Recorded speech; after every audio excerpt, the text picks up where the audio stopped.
Hey, everybody. Glenn here with another hot real estate podcast coming at you from the BlackRock office in Michigan City, Indiana. Today is June 17th, 2020, and it's been a minute since I've released a podcast. So I'd like to do a little bit of a channel update.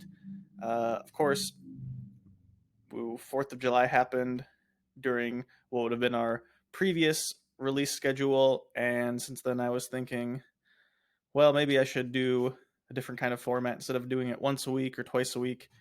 Um, how do I want to structure it?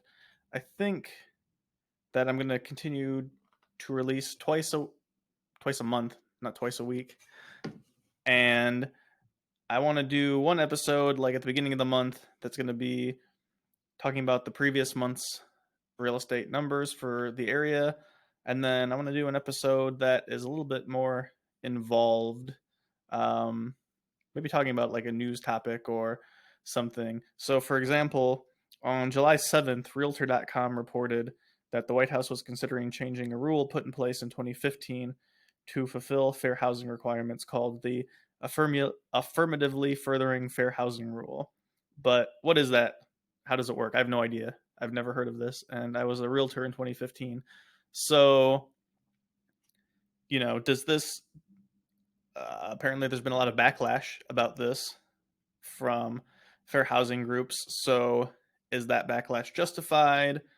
What's going on with that? How can we actually further the goal of fair housing, which is quite honorable in my opinion? Um, yeah, real uncontroversial statement there. So I want to talk about that, and then I want to talk about something like what are we doing in Northwest Indiana or Michigan City in general to help have fair housing and opportunities for low income people to be socially mobile. So that'll be not the next episode. The next episode will be at the beginning of August to talk about June's numbers, and then I want to dig into the fair housing, which will be in the middle of August. So stay tuned for that. And let's get on to the June real estate numbers as reported by the Greater Northwest Indiana Association of Realtors. You may remember back in April, I had talked a little bit about there being oh no, I'm sorry. Back in June, I talked a little bit about there being a bit of a lull between April and May. April had something like 930 or 940 homes sold in the Greater Northwest Indiana Association of Realtors (MLS), and then May only had 850 sold. Um, June really smashed both of them out of the park. 1,113 homes were sold this past month, and pretty much everything was stronger across the board. Back in May, we had an average date time on the market of 61 days. June dropped that to 59.31 days. Average price per square foot for the MLS was up from $107.80 to $113.52. In May, $178 million of property was sold in the Greater Northwest Indiana Association of Realtors. In June, 238 million. So that's a huge jump. Really amazing to see. This is by far the busiest the market's been since I've had my real estate license. So it'll be interesting to see what happens. Symptoms of COVID-19 may include uncontrolled spending on housing. The spread between asking and selling price has stayed mostly the same from May to June. In June, it was in houses that were listed less than 30 days.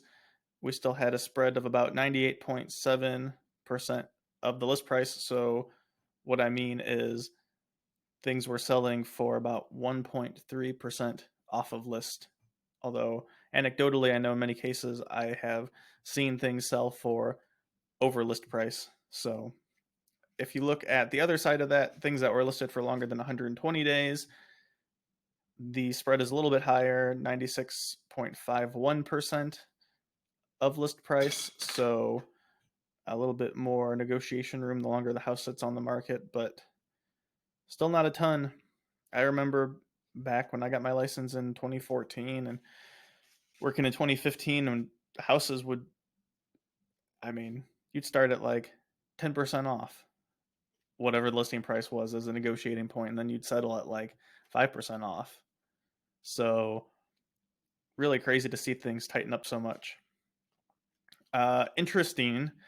I think I might have mentioned some problematic FHA appraisals in past episodes where things were coming in really low if someone had tried to finance via FHA. Uh, I think that's still, jury's still out on that, but I can say that in June, um, FHA loans were really a very they were a small portion of all the homes sold. So only 22% of homes sold in July had FHA financing, compared to 52% used conventional financing. Only 6% used VA or USDA financing. In USDA, that makes sense probably because most of the houses sold are sort of in the urban area.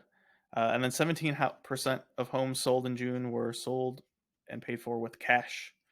So pretty nuts.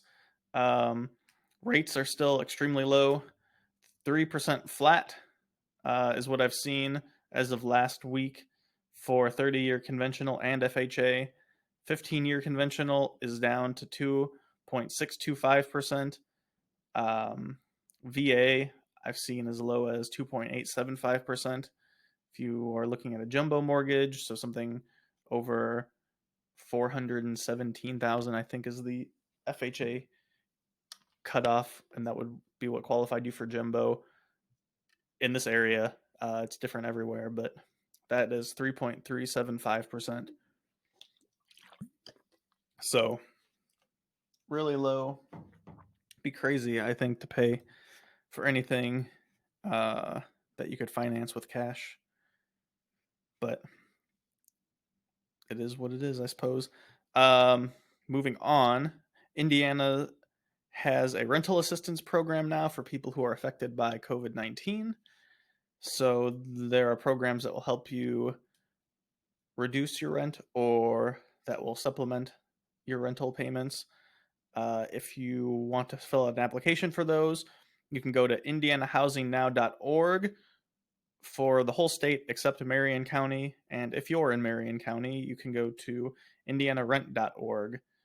The moratorium for evictions and foreclosures is still in place in Indiana until August 1st, and the moratorium on utility shutoff is still in place until August 14th. So only 13 days until people can be evicted again, unless that changes, which by the time of this next airing, it might.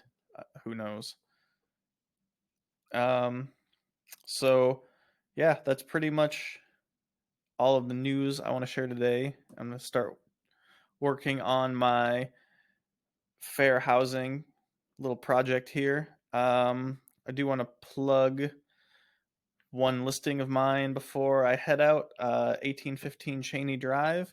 We've reduced the price to $294.9, and we're having an open house this Sunday, which is July 19th from 1 to 3.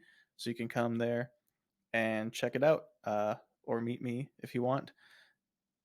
For my 7 subscribers, all of whom I think I know personally.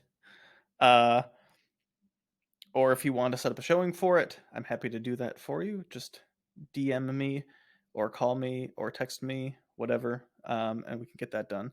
So until next time, hope you all have a safe rest of your July and are staying healthy out there. And I will see you soon.